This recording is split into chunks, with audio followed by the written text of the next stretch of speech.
I'd like to talk to you about some things that have been weighing on my mind, not in a bad way, as I've had certain reasons to think about them as of late. Today, I would like to reflect upon some of the lessons that I have learned through my training, formal academic training as a political scientist, before that, as a social activist, and then after that, once I had my PhD into some kind of metaphysician, priestess, facilitator, philosopher type, whatever you want to call it, certainly a mystic. And I find that there are multiple strands of continuities that I hadn't expected. Now, I find it very hard to talk about what I do because I'm very aware of, centering experience in a way that is exclusionary or of the tyranny of the word. Simply because when someone puts something down, it then becomes a mental construct that they then hold on to. So I've often avoided writing down some of my most intimate thoughts on politics and spirituality and agency and culture and whatnot. I share with you some stuff, but other stuff I wouldn't even go near. Just because I feel that each person needs to have, rather than the meaning given to them, a space to create and make such meanings. So um, today I've been thinking of, well, not just today, I've been thinking about the transformation in my idea of agency over time. I'll talk a little bit about the academic stuff. That's not to toot my own horn or anything, but it gives you context. My bachelor's degree was, I think I was 16 or 17 when I, no wait, 18 or 19 when I wrote this one. And it was on the ontology and epistemology of sovereignty in international relations, because there was something appealing to me about the idea of a sense of identity that could not be ignored, denied, violated, something sacrosanct.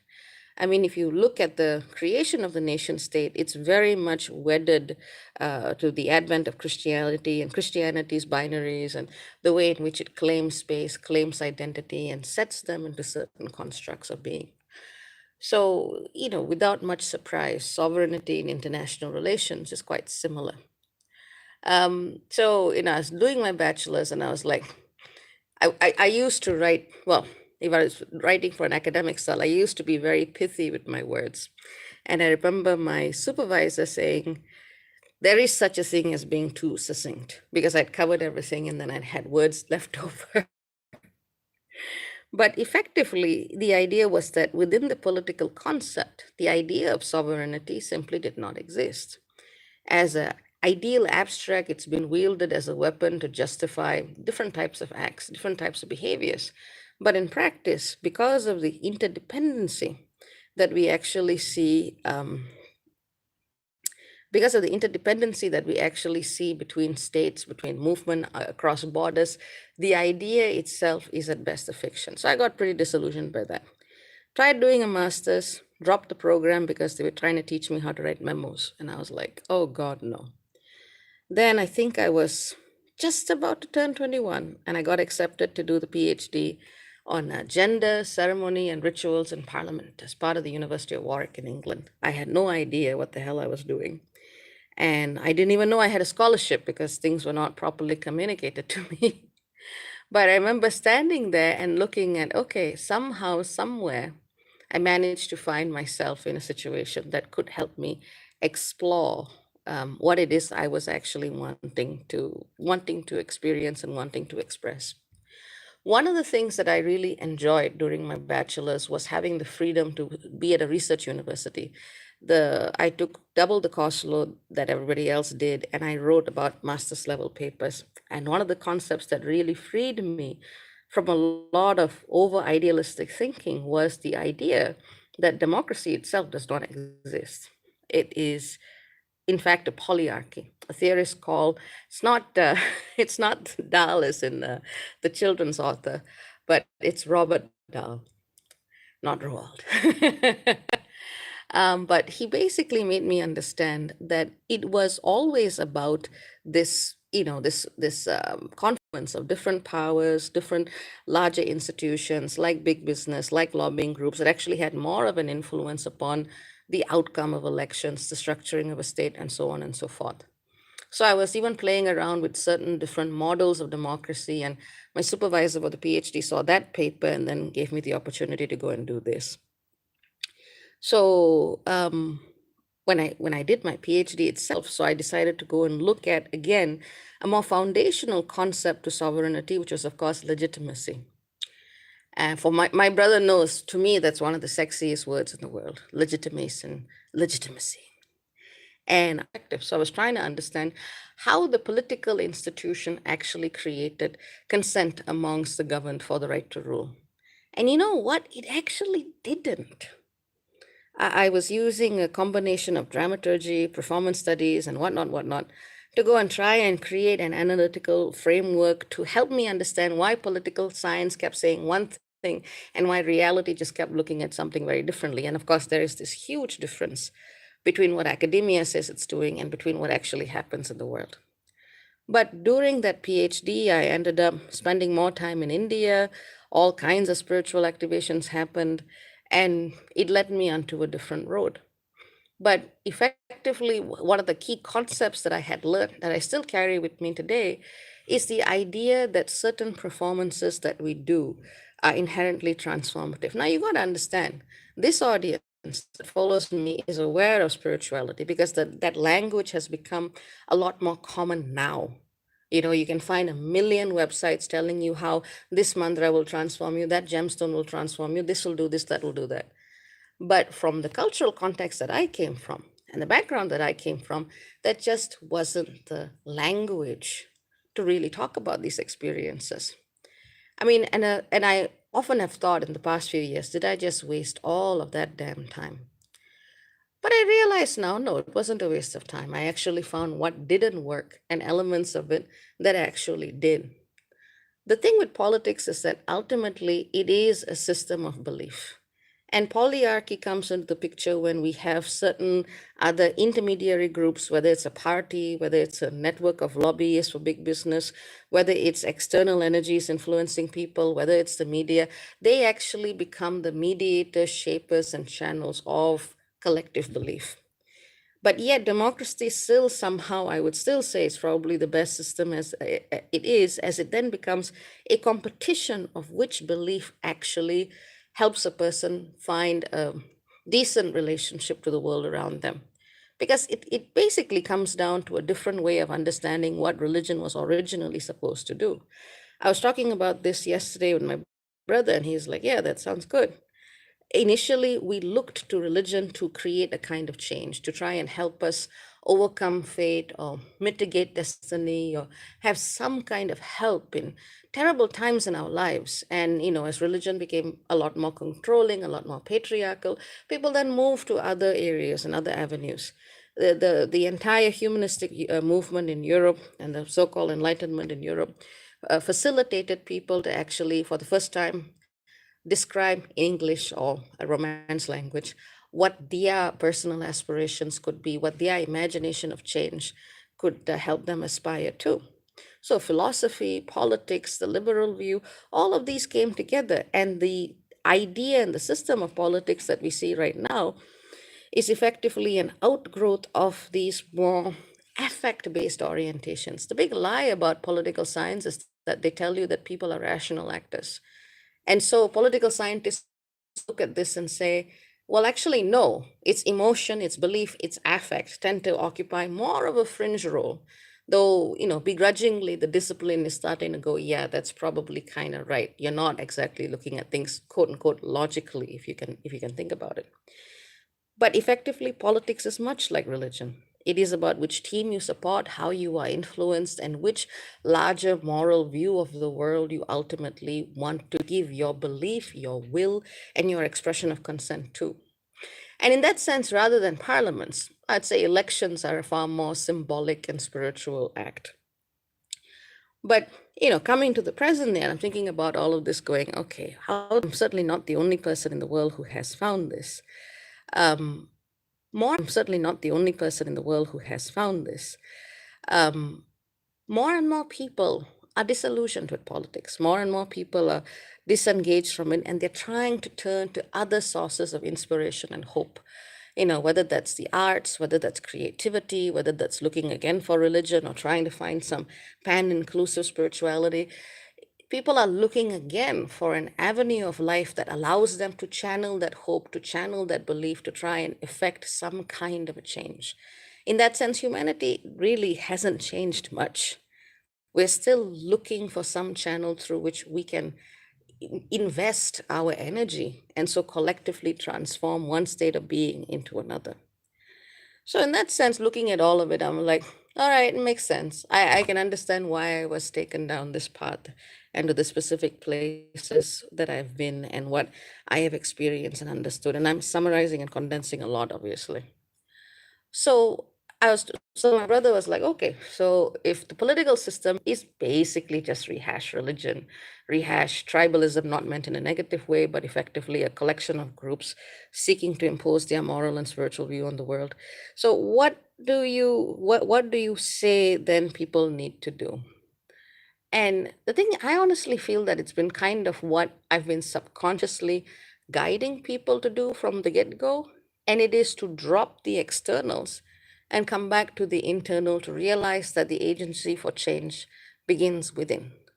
The biggest problem that religion and politics have had, collectively speaking, is that it tends to externalize agency as you must gaze at this, you must invest in this, you must identify in this, and this, therefore change occurs. And yet, there obviously have always been certain less followed metaphysical and spiritual traditions that seek to place that ability of transformation within the self first and foremost. Naturally, in part of the New Age movement, that idea has been taken a little too far in some cases, where people look at the self as the end all be all and don't exactly consider the wider cosmos or context or other people. But that's the other extreme. But effectively, for me, thinking about what is the way the world actually works, what makes things truly move, truly transform, to me, at the end of the day, it comes back to spirituality that looks at the self first. The more you actually work in flow, in tandem, in communion with the divine, however you define it, whatever you do, whether you end up going to politics, whether you decide to become an environmental activist, whether you're sitting at home and taking care of your babies, whether you're working in your garden, that act of communion is the alchemy that people seek.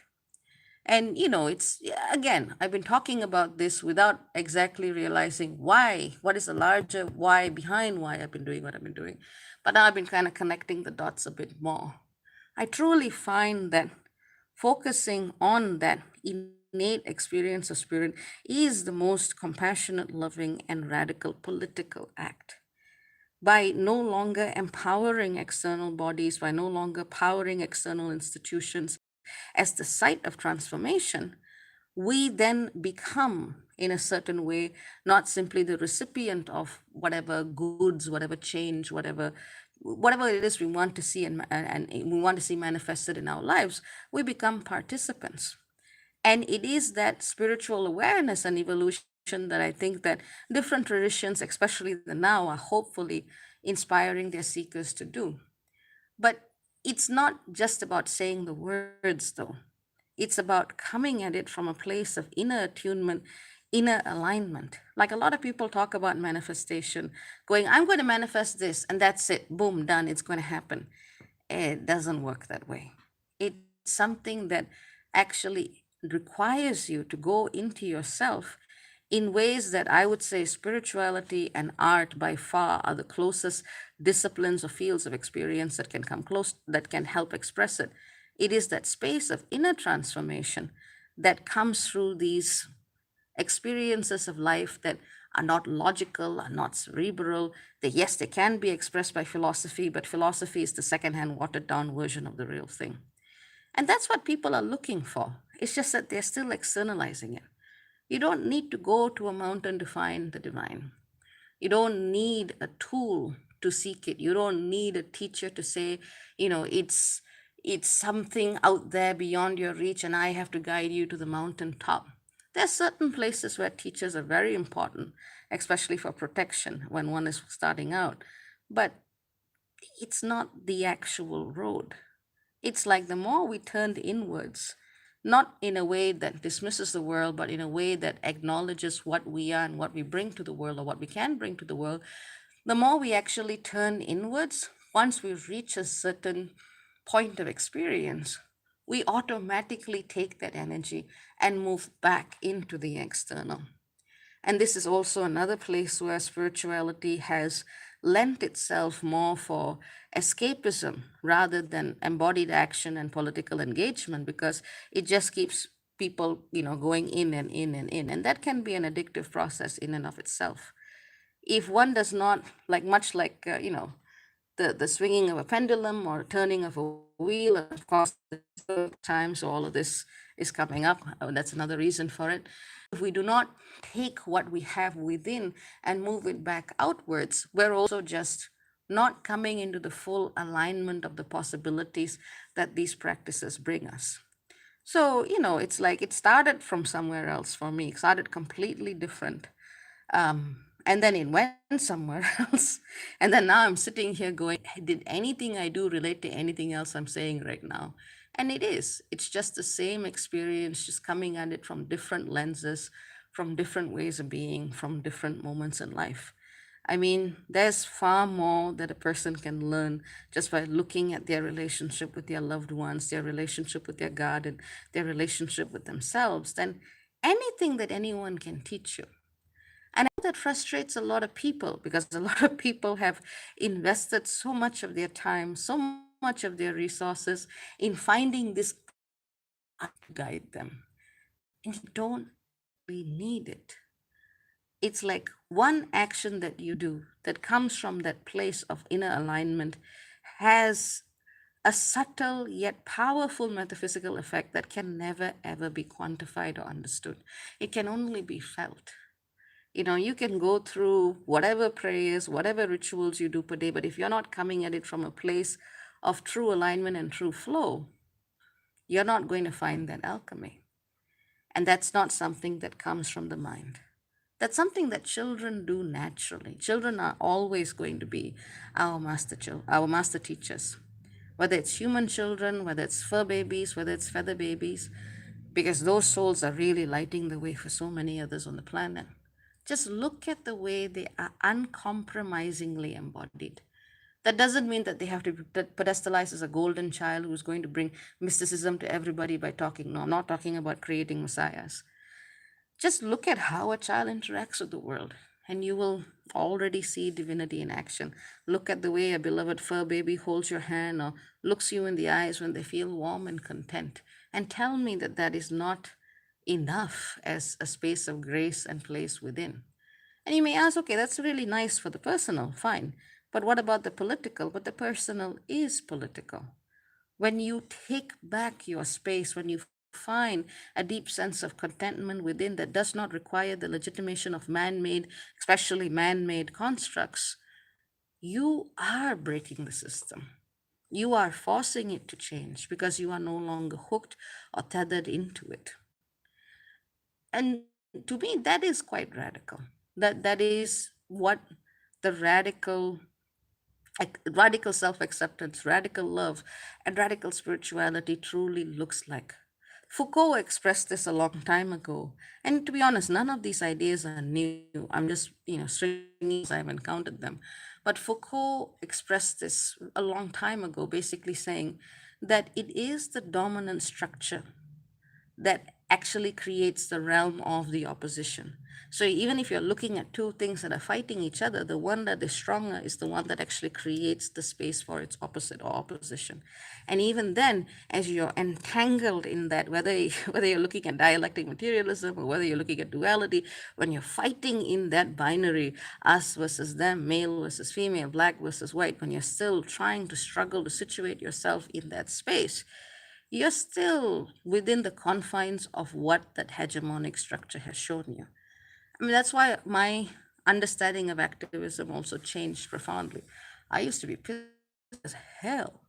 I mean, it's not to say that I don't get pissed off seeing certain things that are happening in the world right now, but I realized that that space of change and transformation within allowed me to engage with these much more polarizing energies in a better way, in a more holistic fashion. And I realized that sometimes people just get caught up in that drama of the struggle, so much so that they are performing the struggle, but they are not actually changing the structure of the system that created the struggle itself. So, in that sense, all things considered, it is a repeat of what I've been saying fairly consistently, but it gives you a little bit of a theoretical insight and background as to the why. What is the running thread? What is the common theme that allows all of this to come together and coalesce? I mean, like I said, you want spirituality? Go get a garden. Go hold your babies. Go pet a small animal, or say something funny and make a small child smile, or do something in the world that just allows your heart to come alive. What more are people looking for? What more are people looking for? When you find that, you're already, quote unquote, there. Yes, you're chopping wood, you're carrying water, and yes, you're going to keep doing that, because life is a series of projects in which you need to maintain your equilibrium. But that resonance within that allows you to do these acts, that's that's magic. That's magic, that's performativity, that's creating a liminal state, that's alchemy, that's transmutation. You don't need anything else, you know? But yeah, that's what I wanted to tell you today. Give me a second. Oh,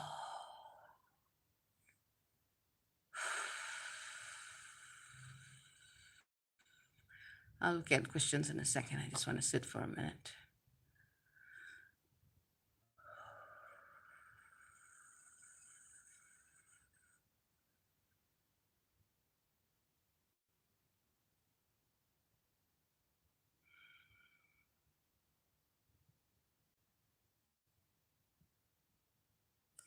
All right, there we go.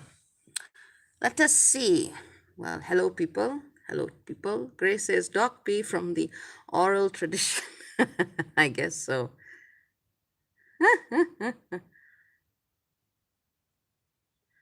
Okay.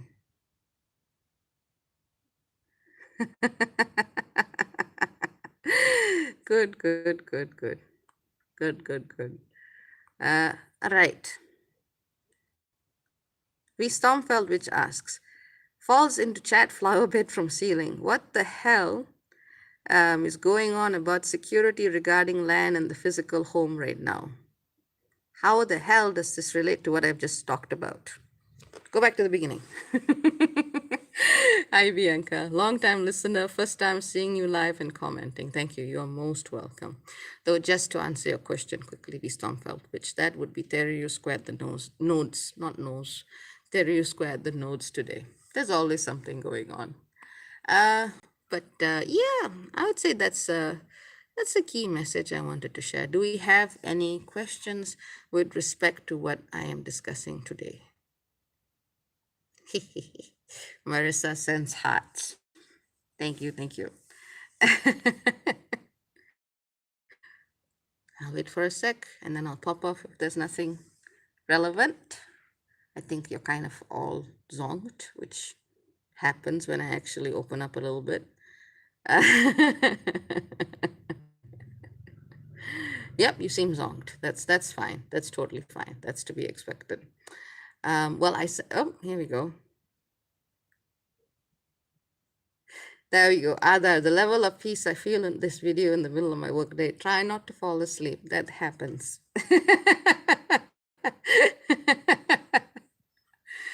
Yes, yes. Excellent. So I am, yep. Yep. People get it, and I know they will, because this is this crowd I've been working with, or rather talking to some of y'all for years. So, oh, here we go. Bianca asks, we have a good question. How do we create space for resonance inside ourselves without influence from people closest to us in our lives telling us who we are? Or is it these voices we need to listen to? This is an excellent question. In some sense, the people around you help shape who you are, but they do not define who you are. And you can choose who are the people in your life. You have that right of choice. The only person you can't really pick and choose, or to engage with or not, is your child, whether it's a fur baby, feather baby, human baby. Some people will still walk away from their kids, but most people wouldn't. But the only person that, or the only beings in which you can't really choose in that sense, are the ones that you choose to parent in that sense, at the very least while they're young. But ultimately, the question is a good one, but this is the thing. Spiritual, like, the best answer I can give you comes through watching Avatar: The Last Airbender. Yes, I can give you a very philosophical whatnot, but if you watch Avatar: The Last Airbender and you look at what Aang does, you'll have a really good idea. Spirituality is, in some sense, yes, it is about listening to what is around you, but it is also about realizing what is within you. And sometimes some people are so threatening to the status quo that people around them will seek to stop them from being who they are. That's when you either just have to shine through anyway. You just got to say, not being supported here, gonna go. So it really comes down to whether or not the people around you are trying to limit your self expression or not. And if there are people who want you to be who you are, who want you to find what is within, if you basically just draw a line and say, hey, I need you to back off here a little bit, they'll respect that. And if they don't, you got to think about whether you respect them. But hopefully that answers your question. Adar says, yeah, I had to run for coffee immediately. That's what happens during my facilitations. Like when I'm doing group work, people zonk out. They zonk out. They just sit there. I'll be like, wait, workshop done. Please get up, get up, get up. And they'll be just like, yeah, that happens a lot. Adar said, I'm not sure if this is relevant, but feels important. How to bring politics back to what it was intended to do and be, which was rooted in service than what it is at present. Well, actually depends what politics you're talking about. Like if you look at the history of democracy, that is my first bachelor's degree research paper in Germany. I loved writing it so much. I was looking at the history of Athenian democracy. And it was never really to help the people. It was to decide things which affected the group. And the notion of the citizen is something that they kind of limited to men, and men of a particular class who had the ability to have land and who had the ability to basically raise their own army. So the origins of it were not exactly service in that sense. But Ada is asking about India, and I am very familiar with that context because that was the parliament that I researched. In India, the notion is public service, but that really came through because of the rhetoric introduced by the British. I mean, truthfully speaking, the very idea of India as a unified nation only came about because of the British. And I know Indians will react to it, but this is historically verified. It was basically a land made up of states that were not necessarily connected to each other. At best, some areas were conquered by emperors, yes, but it really came down to princely states and kingdoms. So that very idea of a single nation, we can read an article by Sunil Kilnani called The Idea of India. Or is it The Institution of India? Well, you can Google and find it. It's been a while since I read it. But effectively, the very idea and imagination of India came about recently. And that imagination was facilitated by an elite class that had access to British education, most of whom were, lawyers who took the bar in London. And so their very articulation of what public service was overwhelmingly influenced by the British. It was not an indigenous movement. It did not come from the people. In fact, the most democratized political act in India has been in the reservation of women at the level of local legislatures, 33% of the seats. That has probably been the biggest gain at the grassroots level. The problem is that idea came from the elites, but it never really reached the people. The original Gandhi had an idea of village republics, which in retrospect, even though it would not have addressed the issue of caste, it would have actually let people try to organize their social and political affairs in a way that made more local sense to them. But that didn't happen. India became a socialized democratic modern republic. And so they kept that colonial mindset and that colonial understanding of service. And colonial doesn't mean 100% bad. I wouldn't be able to talk to you without some aspects of it. But it also provided a lot of public services, which is what the civil services did. So they inherited that rhetoric, they inherited that language, and they kept that idea, but for the elites. So, as the basis of democratization is broadening in India, and more social groups that were formerly denied access are entering the houses of parliament, the seats of power, this hypocrisy is being shown, this double standard is being shown.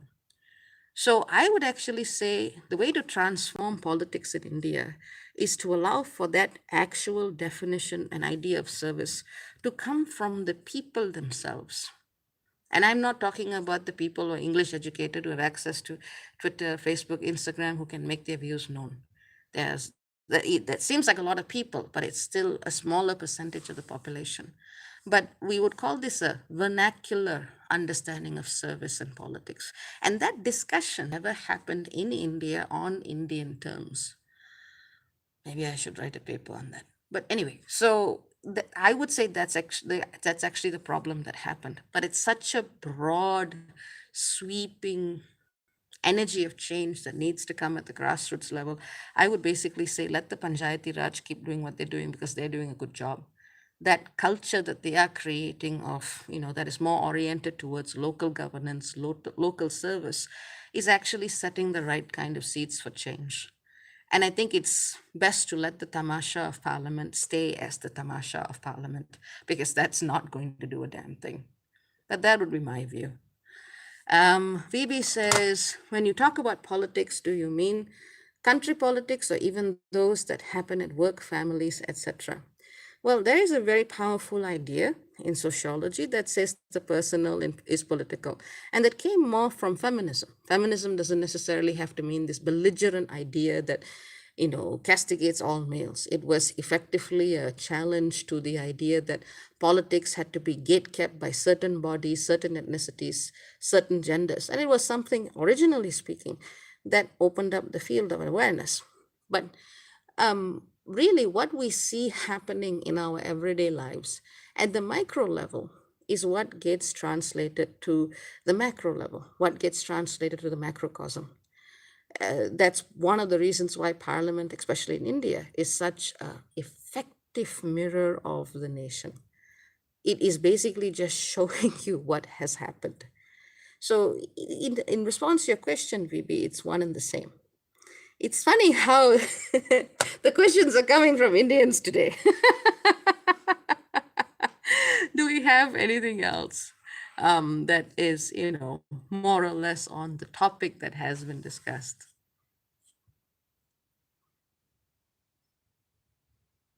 Are people still zonked? Zonked is fine. Don't worry. Yep, you sound zonked. Okay. But yeah, I would say that's what I wanted to share today, unless there are any other. Yeah, zonked. That's a comment. See, this is why I don't say what I actually think most of the time. I'm just like, okay, we'll just talk to them about astrology. Tusana says mega zonk. All right, Grace says, I'm wondering about the efforts of young people who are pushing for new ideals. That is a good question. Grace is on point. Well, I think that there's some, especially Gen Z. My brother's been teaching me a lot about Gen Z because I don't really follow trends very much. I just found out what Rickrolling is. And he's like, how are you so innocent? I'm like, I use the internet for work. You are on Facebook. I used it for work. Like literally, a lot of these things are I'm looking at this going, oh, okay, is that what's happening? So, but yes, I've been learning. I've been learning more about that.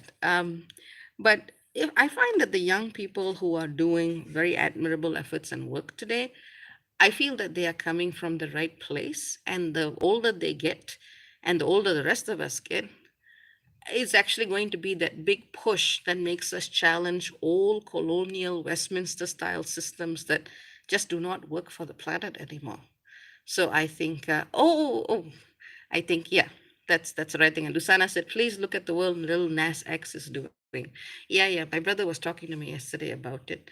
He's more savvy about these things. I mean, seriously, most of the music I listen to are from the 1960s. But apparently I'm alive in this age, so. um, but so these are things to think about, swim about. The goal is not for me to give you a definitive answer of this is what it is. It is more about this is a field of experience. Go figure shit out on your own time and stay happy, stay zonked until you need to go get on with your day. So I would say that's a wrap. Take care. Very many blessings. Hang on. What do you, oh, wait. Grace asks, what do you or your bro say to them when being faced by the old guard? Honestly, my brother says, fight, kids, fight. I say, be strategic, use the language you need to use, and get the job done. Same difference. But now I'm heading off. Ciao, ciao for now, and lots of love. Bye.